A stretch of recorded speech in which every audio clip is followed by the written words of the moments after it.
والا واقعہ کہ راتوں کو گشت کر رہے ہیں کہ ماں کہتی ہے بیٹی کو، بیٹی دودھ میں پانی ملا۔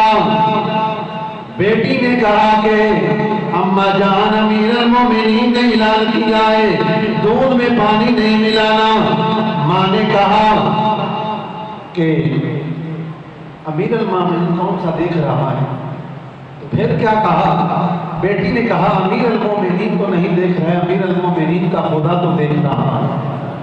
تو اب جو میں بات کرنا چاہتا ہوں واقعہ آپ نے سنا ہوا ہے، عمر ابن خطاب نے یہ نہیں سوچا کہ یہ بیٹی کس خاندان کی ہے، یہ کس قبیلے سے تعلق رکھنے والی ہے۔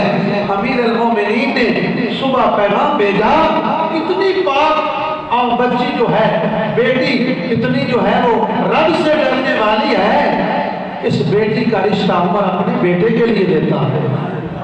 یہ نہیں دیکھتا، اب جو دودھ میں پانی ملا رہے ہیں تو پتہ چلتا ہے کہ حالات نہیں دن پر غربت ہی ہے نا، تو غربت کو نہیں دیکھا، اس کے اندر رب کا خوف جو ہے اس کو دیکھا اور اس بیٹی کا رشتہ اپنے بیٹے کے لیے اس کا چناؤ کیا۔